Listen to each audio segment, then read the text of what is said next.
ಈರುಳ್ಳಿ ಜಾಸ್ತಿ ದಿನ ಬಾಳಿಕೆ ಬರಬೇಕೆಂದರೆ ಪ್ಲಾಸ್ಟಿಕ್ ಕವರ್ನಲ್ಲಿ ಸಂಗ್ರಹಿಸಬಾರದು. ಈರುಳ್ಳಿಯನ್ನು ಆಲೂಗಡ್ಡೆ ಜೊತೆ ಮರೆತು ಸಹ ಇಡಲೇಬೇಡಿ. ಕೆಲವೊಂದು ಬಗೆಯ ಅಕ್ಕಿ ರುಚಿ ಇರುವುದಿಲ್ಲ. ಆದ್ದರಿಂದ ಅನ್ನ ಮಾಡುವಾಗ 1 ಸ್ಪೂನ್ ತುಪ್ಪ ಅಥವಾ ಎಣ್ಣೆ, 1-2 ಹರಳು ಉಪ್ಪು ಸೇರಿಸಿದರೆ ಅನ್ನ ಮೃದುವಾಗಿ ರುಚಿಯಾಗಿರುತ್ತದೆ. ಸಾಂಬಾರ್ ಮಾಡುವಾಗ ಕೆಲವೊಮ್ಮೆ ಅಗತ್ಯಕ್ಕಿಂತ ತೆಳುವಾಗಿ ಬಿಡುತ್ತದೆ. ಅಂಥ ಸಂದರ್ಭದಲ್ಲಿ 1 ದೊಡ್ಡ ಸ್ಪೂನ್ ಕಡಲೆ ಹಿಟ್ಟು ಅಥವಾ ಕಾರ್ನ್ಫ್ಲೋರ್ ಅನ್ನು 4-5 ಚಮಚ ನೀರು ಮಿಕ್ಸ್ ಮಾಡಿ ಅದನ್ನು ಸಾಂಬಾರ್ಗೆ ಹಾಕಿ ಬಿಸಿ ಮಾಡಿದರೆ ಕೆಲವೇ ಸೆಕೆಂಡುಗಳಲ್ಲಿ ಗಟ್ಟಿಯಾಗುತ್ತದೆ. ಕೆಲವೊಮ್ಮೆ ಸಕ್ಕರೆಗೆ ಇರುವೆ ಸೇರಿಕೊಳ್ಳುತ್ತದೆ.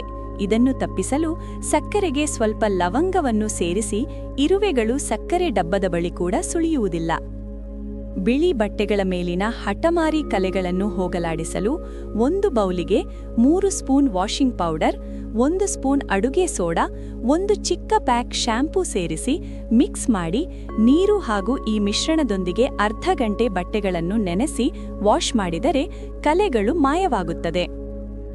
ರೆಫ್ರಿಜರೇಟರ್ ಹಾಗಾಗಿ ಕ್ಲೀನ್ ಮಾಡಿದರೂ ಸಹ ವಾಸನೆ ಹೆಚ್ಚಾಗಿರುತ್ತದೆ. ಅಂಥ ಸಮಯದಲ್ಲಿ 1 ಬೌಲ್ನಲ್ಲಿ ಇದ್ದಿಲು ತುಂಬಿ ಅದನ್ನು ಫ್ರಿಡ್ಜ್ನಲ್ಲಿ ಇಟ್ಟು 1 ಗಂಟೆಗಳ ಬಳಿಕ ಹೊರತೆಗೆಯಿರಿ. ಇದರಿಂದ ಕೆಟ್ಟ ವಾಸನೆ ತೊಲಗುತ್ತದೆ. 2 ದೊಡ್ಡ ಚಮಚ ಅಡುಗೆ ಸೋಡವನ್ನು ಸಿಂಕ್ ಒಳಗೆ ನೀರು ಹೋಗುವ ಸ್ಥಳಕ್ಕೆ ಹಾಕಿ ಅದಕ್ಕೆ ದೊಡ್ಡ ಪಾತ್ರೆಯಲ್ಲಿ ಬಿಸಿ ನೀರು ಸುರಿಯಿರಿ. ಮರುದಿನ ಸಿಂಕ್ ಬಳಸಿ. ಹೀಗೆ ಮಾಡಿದರೆ ಪೈಪ್ ಬ್ಲಾಕೇಜ್ ಕ್ಲಿಯರ್ ಆಗುತ್ತದೆ.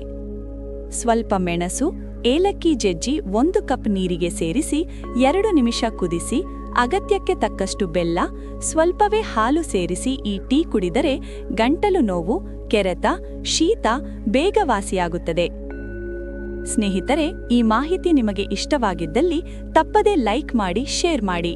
ದಯವಿಟ್ಟು ನಮ್ಮ ಯೂಟ್ಯೂಬ್ ಚಾನೆಲ್ ಅನ್ನು ಸಬ್ಸ್ಕ್ರೈಬ್ ಮಾಡಿ. ಧನ್ಯವಾದಗಳು.